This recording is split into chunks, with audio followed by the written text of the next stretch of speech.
क्या कोई जाग रहा है? बड़ा ही अद्भुत प्रश्न है ये, लेकिन इस प्रश्न में तत्व छुपा हुआ है। संत महात्मा हमें जगाने के लिए तो आए हैं, लेकिन कौन है जो जाग गए हैं? नज़र दौड़ा कर देखो, यहाँ तो सभी के सभी सो रहे हैं। गफलत की नींद में इस कदर सोए हुए हैं कि उन्हें पता ही नहीं कि वो कब तक इस नींद से जागेंगे। क्या कोई इस नींद से जागा है? भाई, तो यदि इसके लिए तो हमें शास्त्रों को पढ़ना होगा, इतिहास में जाना होगा, जहाँ कुछ लोग जाग गए और फिर उन्होंने दुनिया को जगाया। और आज उसी रास्ते पर हम चल रहे हैं। संत महात्मा पूरी ईमानदारी के साथ हमें जगाने के लिए तरह तरह से हमारी मदद करते हैं, लेकिन हम सोए रहते हैं। कौन थे वो लोग जो जाग गए? संत वाल्मीकि को कौन नहीं जानता? वाल्यान भील जैसे डाकू रहे जो लोगों को लूट लिया करते थे, लेकिन जागे तो ऐसे जागे कि उन्होंने रामायण जैसा काव्य रच दिया। कहते हैं इतना ज्ञान हो गया था उनको कि उन्होंने वो काव्य राम जन्म से पहले ही लिख दिया, और जो जो घटित होता गया वो उस रामायण में पहले ही लिखा हुआ था। कौन नहीं जानता गोस्वामी तुलसीदास महाराज जी को? कहते हैं एक दफा उनकी पत्नी के शब्द उनके कानों में ऐसे पड़े कि वो बस जागे तो ऐसे जागे कि श्री रामचरितमानस जैसा काव्य उन्होंने रच दिया। आज भी जगह जगह, हर जगह रामायण की चर्चा की जाती तो गोस्वामी तुलसी द्वारा रचित श्री रामचरितमानस का पाठ किया जाता है। उनकी चौपाइयों को, उनके दोहों को हम स्मरण करते हैं। और कौन से तुम्हें चाहिए उदाहरण? देख लो, संत नामदेव, मीराबाई, गोस्वामी तुलसीदास, गुरु अंगद देव जी, संत रामदास जी, गुरु अर्जुन देव जी, ये सभी के सभी संत महात्मा अपने गुरुओं की कृपा से जागे हैं और उन्होंने जागकर इस दुनिया को जगाया है और अनगिनत जीवात्माओं ने इससे फायदा उठाया है। भाई, हम तो ज्ञानी हैं। इस कलयुग में यदि कुछ भरा पड़ा है तो भाई ज्ञान ही तो भरा पड़ा है। हर व्यक्ति इतना ज्ञानी है, वाकई में वो पहले की अपेक्षा बहुत ज़्यादा ज्ञानी है। हर व्यक्ति जानता है कि कब कल क्या होने वाला है, इसीलिए तो धन संचय की प्रबल इच्छा के साथ वो दिन की शुरुआत करता है। धन संचय, कैसे ही धन बचा लिया जाए, कैसे ही कारोबार बढ़ा लिया जाए, कैसे ही बच्चों को अच्छी एजुकेशन दे दी जाए, लड़कियों की अच्छी जगह शादी कर दी जाए, दूसरा व्यापार साथ में खड़ा कर लिया जाए, इसी चीज़ से तो दिन की शुरुआत करते हैं हम। और रात्रि होते होते इन्हीं चीज़ों में लगे रहते हैं, और रात में जब सो जाते हैं तब भी इन्हीं के ऊपर हमारा मंथन चलता रहता है। तो भाई, हम कभी जागेंगे? हम कभी नहीं जाग सकते। माया ने इस कदर हमें भ्रमित किया हुआ है कि हम कभी जाग ही नहीं सकते। लेकिन मित्रों, अगर नहीं जागे तो आयाम वही होगा जो हमारे साथ होता है। हमारे जो अपने हैं या जो पराए हैं, जिन्हें हम देखते हैं, अनगिनत जीवात्माएं रोज यहाँ से चली जाती हैं, खाली हाथ चली जाती हैं। इसी तरह हम भी जाएंगे। ध्यान रखना, राम गयो रावण गयो, जाको बहुकुल और परिवार। कह नानक कुछ स्थिर नहीं, सपने यूं संसार, ये केवल एक सपना है। ये संसार सपने से ज़्यादा कुछ नहीं है। यहाँ जो सोया तो भाई सोया, और जो जगा सो जगा। वक़्त के पूर्ण संत सदगुरु के शरण में क्यों जाते हैं? हर जगह से जब थक जाते हैं, हार जाते हैं भारी भक्ति करके, तब सोचते हैं कि यार कुछ अंदर मिलेगा, अंदर जाकर खोज करेंगे तब मिलेगा। और अंदर जाने का रास्ता वक़्त के संत ही समझा सकते हैं और कोई नहीं, क्योंकि वाकिफकार हैं वो उस रास्ते के। देख लो, जिसने भी शुरुआत की अंदर जाके ही की। आप कोई भी धर्मशास्त्र, किसी भी संत महात्मा की वाणी, उनके जीवन का चरित्र पढ़कर देख लो, उन्होंने जब भी कुछ पाया अपने अंदर जाके पाया। और जिन लोगों के साथ आप उठते बैठते हो, यदि उन्होंने भी परमार्थ में थोड़ी बहुत तरक्की की है तो उन्होंने भी अपने अंदर जाकर ही यदि भक्ति की है तभी कुछ पाया है। और अंदर जाकर वही भक्ति कर सकता है जो जाग रहा है, जो जागा हुआ है वही भक्ति कर सकता है, वरना सोए हुए भक्ति करने का क्या फायदा। अब सोए हुए भक्ति कैसे की जाती है मैं समझा देता हूं। चौखड़ी मार के बैठ गए नाम का सिमरन करने के लिए। नाम का सिमरन जुबान से कर रहे हैं लेकिन ध्यान दुनियावी चीजों का कर रहे हैं, तो ये क्या हुआ, सोना हुआ। भजन पे बैठे हैं, सुनना चाहते हैं शब्द, देखना चाहते हैं वो प्रकाश, लेकिन ध्यान है दुनियावी शक्लों का, तो क्या हम सोए हुए हैं या जागे हुए हैं, आप खुद विचार करो। इसी तरह सारी जिंदगी हम भक्ति का केवल दिखावा करते हैं और अपने आप को धोखा देते हैं, लेकिन इससे कुछ नहीं बनेगा। भाई मैं तो कहता हूं जागो, जैसे भी हो जागो। किसी भी संत महात्मा की वाणी तुम्हें जैसे समझ आए समझो, लेकिन जागो। अगर एक बार ये मनुष्य जन्म हाथ से निकल गया तो फिर पछताने से अलावा कुछ भी हाथ नहीं लगेगा। आप देख लो, संतों महात्माओं के पास क्या है, केवल एक यही तो ज्ञान कि हमें वो जगाते हैं और नाम देते हैं कि लो भाई इस नाम के साथ जुड़ो और जागो। लेकिन नाम जैसी शक्ति लेने के बाद भी हम हमेशा सोए रहते हैं, ये बड़ी अचरज की बात है। आपके हाथ में एक ऐसी छड़ी लग गई, वो छड़ी आपको जब चाहे तब संसार की हर सुख सुविधा दे सकती है, परमार्थ भी बना सकती है, स्वार्थ भी बना सकती है, लेकिन आप उस छड़ी को उठा के घर के एक कोने में रख देते हो तो कोई फायदा हुआ? अरे भाई उस छड़ी के साथ जुड़ जाओ, उस नाम के साथ जुड़ जाओ, फिर ये स्वार्थ तो अपने आप बनते चले जाते हैं। परमार्थ संभालने की बात है। जैसे जैसे भजन बंदगी बढ़ती है व्यक्ति जागता है। कैसे जागता है, एहसास कैसे होगा? अगर हम किसी सुनार के पास जाएं, सोने का धातु लेके कहें कि भाई बताओ ये सोना है या पीतल, तो वो कैसे परखेगा? उसके पास जो पत्थर है उस पत्थर पे वो रगड़ता है और वहाँ पर स्वर्ण रेखा खिंच जाती है तो वो कह देता है कि ये सोना है, और यदि स्वर्ण रेखा नहीं खिंचती तो वो कहता है कि ये पीतल है। इसी तरह भाई जैसे जैसे हम इस नाम के साथ जुड़ते हैं हम जागते हैं। हमें कैसे पता चलता है? जैसे मैंने कहा, हमें पता कैसे चलता है? हमें ऐसे पता चलता है कि घर के जो तमाशे हो रहे हैं, घर में जो काम धंधे हो रहे हैं, हम जो काम धंधे कर रहे हैं, इनके प्रभाव हमारी आत्मा को, हमारे मन को छूते नहीं।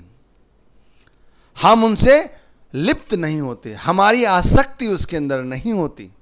ये है इसकी, जैसे स्वर्ण रेखा खिंच जाती है सोने को पहचानने के लिए पत्थर पे, इसी तरह हमारी आत्मा पर, हमारी मन पर किसी भी तरह का प्रभाव नहीं पड़ता। फिर चाहे हम किसी भी अवस्था में रहें, नशाखोरी वाले अवस्था में गुजरना पड़े, दुर्भाग्य हमारा और हमारा कर्म है कि उधर से जाना है। शराबियों की मंडली लगी हुई है, लेकिन हम पे शराबियों का कोई असर नहीं पड़ेगा। क्यों नहीं पड़ेगा भाई? क्योंकि नाम के रंग में रंगे हुए हैं। हर तरफ माया का ही तो बोलबाला है। सुबह से उठकर शाम तक लोग कमाने के बारे में चक्कर में लगे हुए हैं, लेकिन हम नहीं। क्यों नहीं? क्योंकि माया का प्रभाव हमारे मन पर नहीं है, हमारी आत्मा पर नहीं है। वहाँ तो पहले से ही गुरु नाम की माला जपी जा रही है, गुरु नाम के साथ जुड़े हुए हैं, जगे हुए हैं। दिन में जगे हुए हैं, दोपहर में जगे हुए हैं, शाम को जगे हुए हैं, रात्रि को जगे हुए हैं, 24 घंटे जगे हुए हैं। लेकिन भाई कितने लोग, ये खुद तय करो। क्या तुम जगे हुए हो? क्या मैं जगा हुआ हूं? बड़े भारी प्रश्न है ये। इन्हें यूं सुनकर इस कान से दूसरे कान से निकालने की बजाय अंदर जाकर खुद सर्च करो, क्या हम वाकई में जगे हुए हैं? 60 साल की उम्र हो गई, 70 साल की उम्र हो गई, अब कितने समय शेष रह सकते हैं? क्या कोई अमर फल खा के आए हो? नहीं। तो कब जागोगे? बच्चों को पढ़ाने में, बच्चों की जिम्मेवारी पूरी करने में ये कमर झुक जाती है। झुकेगी भाई, क्यों? क्योंकि ये नियम है कुदरत का।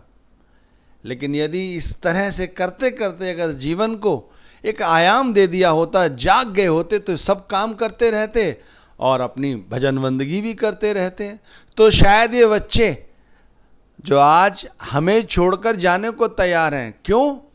क्योंकि भाई हमने भी तो किसी को छोड़ा है, हमारी भी तो आंखें अपने माता पिता के लिए बदली हैं। तो भाई गिव एंड टेक का ज़माना है, हमने भी बदली हैं तो इसी तरह हमारी भी बदली जाएंगी। तो भाई इसलिए कह रहा हूँ, फिर एक लंबी दौड़ क्यों? और ऐसी दौड़ ऐसी रात के लिए जिस रात की कभी सुबह ही नहीं होती। इसीलिए कहते हैं भाई जागो। जो जिससे दीक्षित है, जो जिसमें आस्था रखता है, जो जिसमें विश्वास रखता है, आप उन्हीं को अपना इष्ट मानकर प्रेम के साथ उनकी भजन बंदगी करो। दिन रात संसार में काम धंधे करो, मना कुछ नहीं है, खूब करो। अरे नर्तन मिला है, लोगों की सेवा करने के लिए तो मिला है। घर परिवार कौन है? ये हम सेवादार हैं, इनकी सेवा करने के लिए तो आए हैं, ये सोचकर सेवा करो। और गुरु नाम की रटन में लग जाओ, गुरु नाम के संग अंगीकार हो जाओ, तभी जाग सकते हो। वरना लोगों की तरह जैसे अन्य लोग सोए हुए हैं, सोते रहोगे।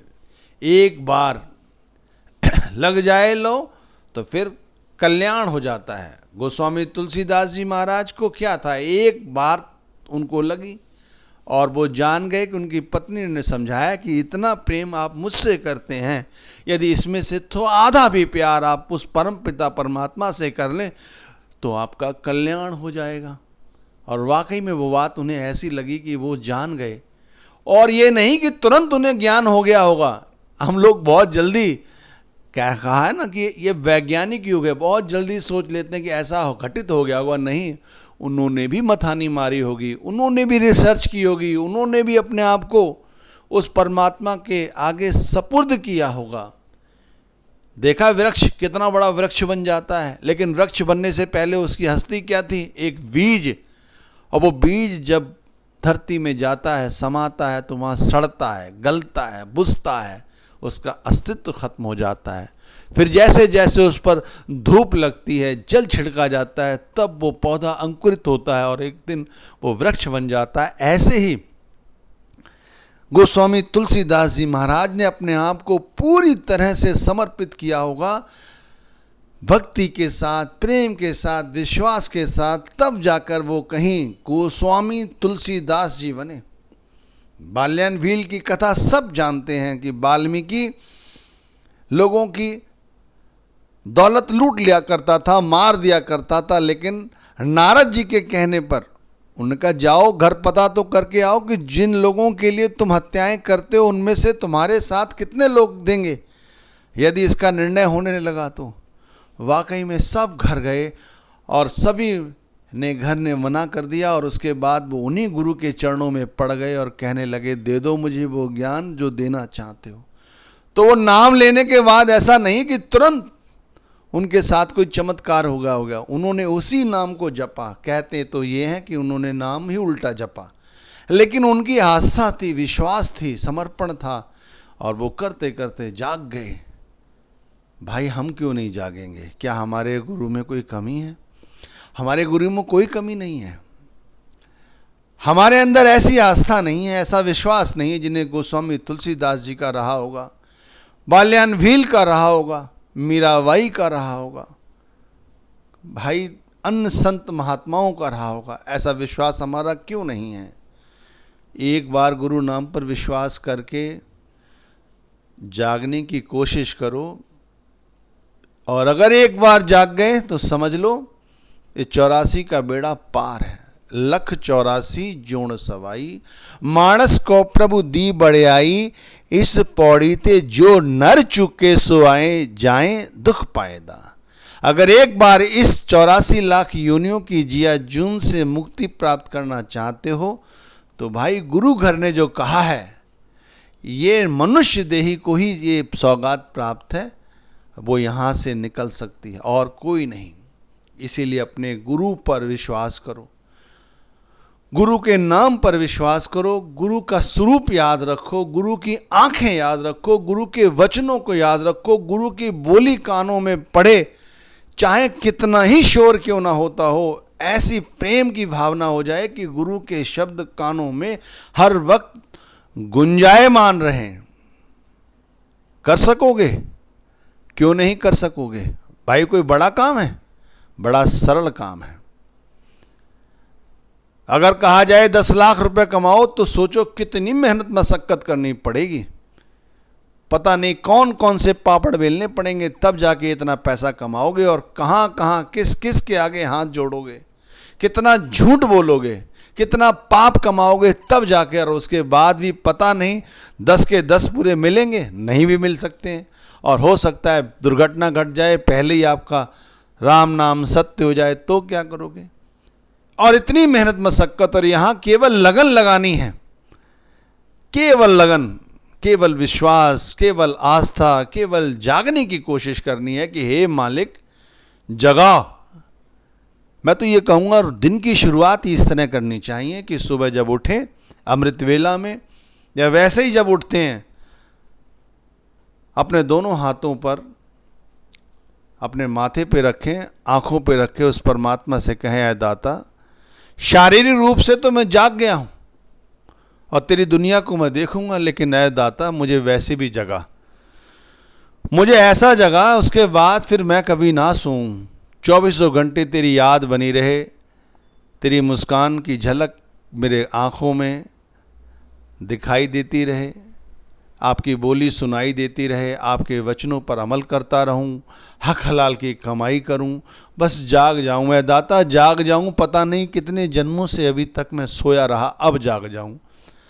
दिन की शुरुआत ऐसे करो कि वाकई में शाम आते आते जरूर यदा कदा उस परमात्मा की दरगाह में याद रखिए, देर है अंधेर नहीं, वहाँ भावनाओं की कद्र की जाती है, आस्था और विश्वास की कद्र की जाती है। जितने प्रेम से उसे पुकारोगे वो जरूर सुनेगा।